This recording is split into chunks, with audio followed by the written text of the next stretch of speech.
ഗോപാലൻ ചേട്ടൻ എന്താ ഒന്നും മിണ്ടാതിരിക്കുന്നത്? ജോലി സ്ഥലത്ത് വെച്ചും ഒന്നും മിണ്ടിയില്ലല്ലോ. ഓ, എന്തോ മിണ്ടാനാ ഭവാനി. എന്നോട് ദേഷ്യമാണോ? ഒരു കാലത്തും നിന്നോട് എനിക്ക് ദേഷ്യം ഉണ്ടാവില്ല. നീ എന്നോട് എങ്ങനെ പെരുമാറിയാലും എനിക്ക് ദേഷ്യം വരില്ല. ഈശ്വര, എന്നെ കുറിച്ച് ഇങ്ങനെ പറയാൻ ഒരാളെങ്കിലും ഉണ്ടല്ലോ. എന്റെ ഭർത്താവിൽ നിന്നും ഇങ്ങനെ ഒരു നല്ല വർത്തമാനം ഇന്ന് വരെ ഞാൻ കേട്ടിട്ടില്ല ചേട്ടാ. എന്നാലും ഭാര്യ ഭർത്താക്കന്മാർ എന്ന് പറയുന്ന ബന്ധമല്ലേ ഏറ്റവും വലുത്? അതൊരു വലിയ ബന്ധം തന്നെയാണ് ചേട്ടാ. അതുകൊണ്ടല്ലേ ഞാൻ ഇത്രയും കാലം തീ തിന്ന് കഴിയുന്നത്. എനിക്കൊരു അപേക്ഷയുള്ളൂ, ചേട്ടൻ എന്നെ വെറുക്കരുത്. എനിക്കാരുമില്ല ചേട്ടാ. അയൽക്കാർക്ക് പോലും എന്നെ കണ്ടുകൂടാ. എന്നെ പറ്റി അപവാദം പറയാനേ ആളുകളുള്ളൂ. ഞാൻ വീറും വൃത്തിയായിട്ട് നടക്കുന്നത് പോലും അസൂയാണ്. ആരെല്ലാം നിന്നെ വെറുത്താലും ഞാൻ നിന്നെ വെറുക്കില്ല ഭവാനി. നീ ഊണ് കഴിക്ക.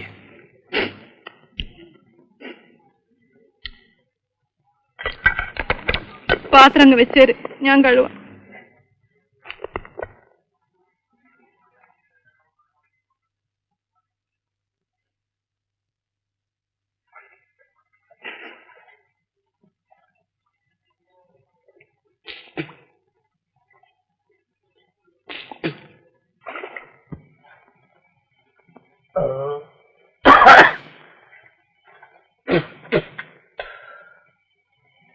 ബീഡി വാങ്ങിച്ചോണ്ടൊന്നില്ല. അത്താഴൊക്കെ സുഖമായോ പ്രഭാര? ഈ അടുത്ത കാലത്ത് ഇത്രയും സ്വാദുള്ള ഭക്ഷണം ഞാൻ കഴിച്ചില്ല. മീൻകറി ഫസ്റ്റ്, ചമ്മന്തി പോലും നല്ല സ്വാദ്. ഇതൊക്കെ നമ്മുടെ പാർവതിയുടെ പാചകമാ. പാചകത്തില് പാർവതിയെ ജയിക്കാൻ ഈ വടയാറ് മണമൊന്നും ഭാഗത്ത് വേറൊരു പെണ്ണില്ല. എവിടെ ഒരു ഞണ്ട് കറിയുണ്ട്. വാവെടുക്കട്ടെ, നമുക്ക് 2 ഞണ്ട് വാങ്ങിക്കാം. മോന് വീട്ടിലാരൊക്കെ ഉണ്ട്? ആരുമില്ല. അച്ഛനും അമ്മയും നേരത്തെ മരിച്ചു. വേറെ കൂടപ്പുറപ്പുകൾ ആരുമില്ല. കല്യാണം കഴിഞ്ഞാണോ? കല്യാണം ഇല്ല. ഇങ്ങനെ കഴിഞ്ഞാ പോരാ മോനെ, പെണ്ണ് കെട്ടി ഒരു കുടുംബമായി ജീവിക്കണം. എവരൊക്കെ യൂണിയനും പാർട്ടിന്നൊക്കെ പറഞ്ഞ് നടക്കുന്നതല്ലേ? ഓ, അതുകൊണ്ട് കല്യാണം കഴിച്ചാലെന്താ? നാളെ പാടത്ത് പണിക്ക് ഞാൻ കൂടെ വരാമേ. ഇവിടെ ഇങ്ങനെ ഇരുന്നാൽ എനിക്ക് വലിയ മുഷിവാണ്. മോൻ അവിടെ ആരും അറിയില്ലെങ്കിൽ മോൻ പണിക്ക് പോരെ. ഇപ്പൊ ജോലിയുള്ള സമയമാ. എന്നെ ആരും അറിയത്തില്ല. അതെ, നിങ്ങൾ അവിടെ നിന്ന് എഴുന്നേറ്റ് പ്രഭാരന്റെ കൂടെ കിടന്നോട്ടെ. നിങ്ങൾ പോയിട്ട് അകത്ത് കിടക്ക. മോൻ കിടന്നോ? ഞാൻ അച്ചറോ.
വാതിലും അടച്ചേ.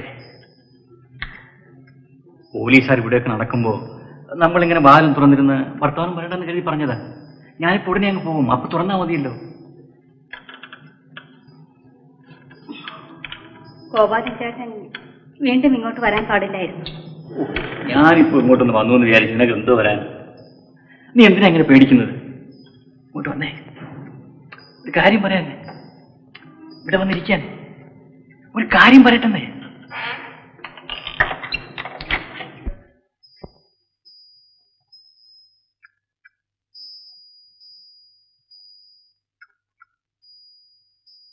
ഇവിടെ ഇരിക്കൂ.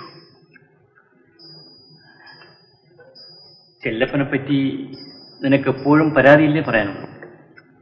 അത് ശരിയാണ്. ആ മനുഷ്യനിൽ നിന്നും ദുഃഖമല്ലാതെ എനിക്ക് മറ്റൊന്നും ഉണ്ടായിട്ടില്ല. ഞാൻ ആശിച്ചതൊന്നും എനിക്ക് കിട്ടിയിട്ടില്ല. എന്നാൽ എന്റെ കുഞ്ഞുങ്ങളുടെ അച്ഛനാണ് ആ മനുഷ്യൻ. ഭവാനി, എനിക്ക് നിന്നോട് വലിയ ഇഷ്ടമാണ് ഭവാനി, എന്റെ ജീവനേക്കാൾ ഇഷ്ടം. നീ വിഷമിക്കാതിരിക്കൂ.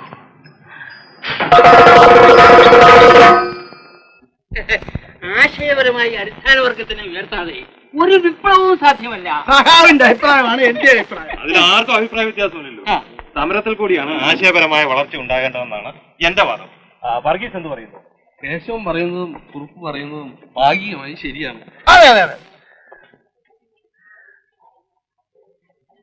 ഇവിടെ ആരും ഇല്ലെന്ന് തോന്നുന്നല്ലോ. ഭവാനി ചേച്ചി ഇവിടെ ഇല്ലയോ? ഭവാനി ചേച്ചി നിങ്ങൾ വിചാരിച്ചു ഇവിടെ ആരും ഇല്ലെന്ന്. നിങ്ങൾ വന്നത് എന്തിനാണെന്ന് പ്രത്യേകം പറയണ്ടല്ലോ. അത് ഈ വീട്ടിൽ പറയണോ? പറയാതെ എങ്ങനെ അറിയാനാ? എന്നിട്ടേ വിലക്കയറ്റം തടയണം, കൂലി കൂടുതൽ വേണം, 6-1 പദം 3-1 തീർപ്പ്, ഇങ്ങനെ ചില ഡിമാൻഡുകൾ വെച്ചുകൊണ്ടാണ് യൂണിയൻ സമരത്തിലേക്ക് നീങ്ങുന്നത്. പണിമുടക്ക് വരെ വേണ്ടി വരും. പണിമുടക്കാതെ പറ്റില്ലെന്ന്. പണിമുടക്കിയ ചെലവിനാര് തരും? ഭവാനി സഹ എന്താ വർഗബോധമില്ലാത്തവരെ പോലെ സംസാരിക്കുന്നത്? ഭവാനി എങ്ങനെ പറഞ്ഞതിൽ കാര്യമുണ്ട് കേശവാ. ഇവിടെ ജോലി ചെയ്യാൻ ഞാൻ ഒരുത്തിയേ ഉള്ളൂ. അന്നന്ന് കിട്ടുന്നത് കൊണ്ട് 2 പിള്ളേരെ പോറ്റണം. മിച്ചം വെക്കാനൊന്നുമില്ല. പറഞ്ഞതിന്റെ അർത്ഥം ഇപ്പൊ മനസ്സിലായോ? ഓഹോ, എനിക്ക് മനസ്സിലായി. യൂണിയൻ നേതാക്കന്മാരുടെ ജോലി സമരം നടത്തുക മാത്രമേ ഉള്ളൂ? അല്ല, ഞാൻ അറിയാൻ മേലാഞ്ഞിട്ട് ചോദിക്കുക. അതോ അവരുടെ കൊച്ചുങ്ങൾക്കെങ്കിലും ഒക്കുന്നത് പോലെ എന്തെങ്കിലും അന്വേഷിച്ചു കൊടുക്കണമെന്നുമുണ്ടോ? ചെല്ലപ്പനോട് ഞങ്ങൾ ഇതൊക്കെ പറയാറുണ്ടായിരുന്നു. ഒരു നല്ല കാലം വരാൻ വേണ്ടിയാണ് നമ്മൾ സമരം ചെയ്യുന്നത്. നന്നാ പുറത്ത്. അപ്പോഴേക്കും ഞാനും എന്റെ പിള്ളേരും പട്ടിണി കിടന്നങ്ങ് ചത്തുപോകും. ഇവരൊരു കരിങ്കാലിയാ. ഈടായിട്ട് നമ്മുടെ ഗോപാലൻ ചേട്ടന്റെ കസ്റ്റഡിയിലാ. നീയൊന്നും ഉണ്ടായിരുന്നില്ലേ? നിന്നോട് കൂടെ വരണ്ടെന്ന് പറഞ്ഞാലും കൂട്ടാക്കില്ല. കഷ്ടപ്പാടും ബുദ്ധിമുട്ടും ഒക്കെ ഇങ്ങനെ ചിലർക്ക് വരും. അതറിയാനുള്ള പാകത വേണം. സ്വന്തം കുഞ്ഞുങ്ങളെ തീറ്റിപ്പോറ്റാൻ ശ്രമിക്കാത്തവര് ലോകം നന്നാക്കുന്നത് എങ്ങനെയാ ഗ്രൂപ്പ് സഖാവേ? ഞാൻ എന്റെ വിഷമം കൊണ്ട് പറഞ്ഞു പോയതാ. നിങ്ങൾക്കെല്ലാം ഒന്നും തോന്നരുത്. ദാ ഇവിടെ ആകപ്പാടുണ്ടായിരുന്ന 2 രൂപ.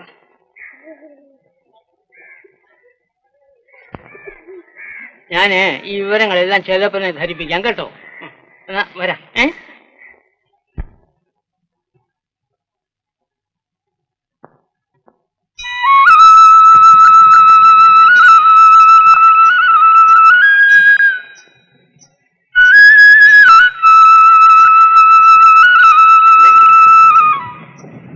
എന്താ മോനെ? ഞാൻ യൂണിയൻ ഓഫീസറെ ഒന്ന് പോയി കയ്യിൽ വെച്ചു. ഇതെന്തിനാ മോനെ? ഞാൻ അവിടെ ആഹാരം കഴിക്കുന്നില്ലേ, 8 അണ ഞാൻ ചില്ലറ ചെലവിനെടുത്തു. വേണ്ട മോനെ വേണ്ട. നീ അവിടെ താമസിക്കുന്നതിന് ഞങ്ങൾക്ക് കാശൊന്നും വേണ്ട. അത് വാങ്ങിക്കുന്നെങ്കിൽ തന്നെ നേരാവ് പറയാതെ ഞങ്ങൾ വാങ്ങിക്കും. വാങ്ങിച്ചു വെച്ചോടി. വേണ്ട, ഞങ്ങൾ അങ്ങനെ കൊതിയൊരൊന്നുമല്ല മോനെ. ഞാൻ അങ്ങനെ ഒന്നും കരുതിയല്ല അമ്മേ. വാങ്ങിച്ചു വെച്ചാൽ ഒരു കാലത്ത് അവന് തന്നെ ഉപകരിക്കും. നീ അമ്മയുടെ കയ്യിലോട്ട് കൊടുത്തിട്ട് പോയിട്ട് വാ. അതെ, വേഗം വരും മോനെ.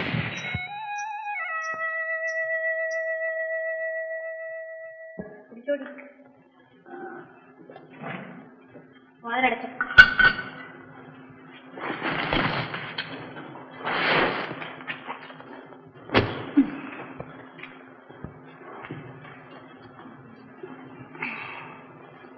അച്ഛൻ പോയതിനു ശേഷം ഇവളുടെ ചുണയും ഇടുക്കെല്ലാം പോയി. പകലെല്ലാം അവള് നമ്മുടെ പാലയുടെ ചോട്ടിലിരുന്നു റോഡിലോട്ട് നോക്കിക്കൊണ്ടേയിരിക്കും. ഞാൻ ചോദിക്കുമ്പോ അച്ഛൻ വരുന്നുണ്ടോ എന്ന് നോക്കാന്ന് പറയും. കഷ്ടം. ഈ പെങ്കൊച്ചിന് ഉള്ളതിന്റെ 100-1 സ്നേഹം പോലും നിങ്ങളുടെ അച്ഛൻ ഇല്ലാതായി പോയില്ല മോനെ. പോയിട്ട് 2 മാസം ആവാറായി. ഒരാളെ പറഞ്ഞു വിട്ടെങ്കിലും നമ്മളുണ്ടോ ചത്തോ എന്ന് അന്വേഷിച്ചത് പോലുമില്ല. അച്ഛൻ എന്തെങ്കിലും വരുമോ അമ്മേ? ആർക്കറിയാം മോളെ. എനിക്കിനെ കാണാൻ ഒക്കത്തില്ലായിരിക്കും. കാണാം മോളെ, നമുക്ക് കാണാം. കിടന്നുറങ്ങി എന്റെ മോളുറങ്ങി.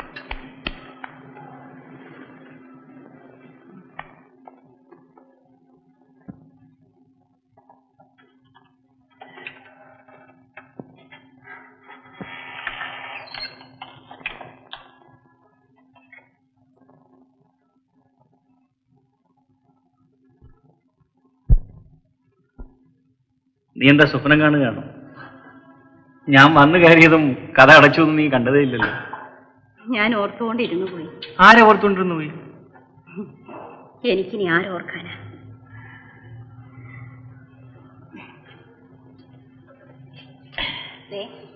ലാക്കാണെന്ന് വെച്ച് വെളുക്കുന്നവരെ മോഷ്ടിക്കരുത് കേട്ടോ. അതേ ഭവാനി, ഞാനും ഓർക്കാറുണ്ട്. ഇതിന് എന്താ ഒരു അവസാനം? എന്തോന്ന് അവസാനം? അവസാനം അന്ന് വിളക്കൂതി കെടുത്തിയപ്പോഴേ ഞാൻ തീരുമാനിച്ചത് അങ്ങേരൊന്ന് കാണണം, കാര്യങ്ങളൊക്കെ ഒന്ന് പറയണം, അത്ര തന്നെ. എന്തോന്ന്? എനിക്ക് അയാളെ വേണ്ടെന്ന്, എന്റെ ബന്ധം അങ്ങ് ഉപേക്ഷിക്കണമെന്ന്. ചെല്ലപ്പൻ ബന്ധം ഉപേക്ഷിക്കില്ലെന്ന് പറഞ്ഞാലോ? ഇതായി പങ്കൃതി. ഒരു പെണ്ണ് വേണ്ടെന്ന് വെച്ച പുരുഷൻ എന്നാ ചെയ്യാനാ? പിള്ളേരെ ചോദിക്കുമായിരിക്കും, ഒരെണ്ണത്തിന് അങ്ങ് കൊടുക്കും, ഒരെണ്ണത്തെ ഞാൻ എടുക്കും. ഓ, ഇതൊക്കെ പറയാൻ എളുപ്പമുണ്ട് ഭവാനി, കാര്യം വരുമ്പോ കണ്ടറിയണം. കണ്ടറിയാൻ ഒന്നുമില്ല.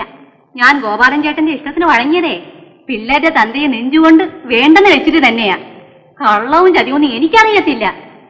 പെണ്ണോടൊക്കെ എന്നോട് ചോദിക്കാം, ഗോപാലൻ ചേട്ടനെ പറ്റി കേൾക്കുന്നതൊക്കെ ശരിയാണോ എന്ന്. ഞാൻ അവരോടെല്ലാം പറഞ്ഞു, ഞങ്ങൾ രണ്ടുപേരും ഭാര്യാഭർത്താക്കന്മാരെ പോലെ തന്നെയാ കഴിയുന്നതെന്ന്. ഒന്ന് പതുക്കെ പറ ഭവാനി, പിള്ളേര് കേൾക്കും. അവരും അറിയേണ്ടതാ ഇത്. എനിക്കിപ്പോ ഒരു ഭയമില്ല. അയാൾ ഇപ്പൊ അങ്ങ് കയറി വരട്ടെ. അയ്യോ, എന്താ അയ്യോ? ഞാൻ നേരെ നിൽക്കാം, എന്റെ പുറകെ നിന്നാ മതി. ചെല്ലപ്പനൊരു പിശാചാണ്. എന്തുമാവട്ടെ, നീ അവന്റെ ഭാര്യയാണെന്നുള്ള കാര്യം മറക്കരുത്. ഭാര്യ നേരെ നിൽക്കും, കാര്യം പറയും, പിന്നെന്താ? നാട്ടുകാരും നമ്മുടെ ഭാഗത്തുണ്ടായിരിക്കില്ല. ഒളിച്ചിടുന്ന ഒരുത്തന്റെ ഭാര്യയെ ഞാൻ വളച്ചെടുത്തെന്നല്ലേ പറയൂ?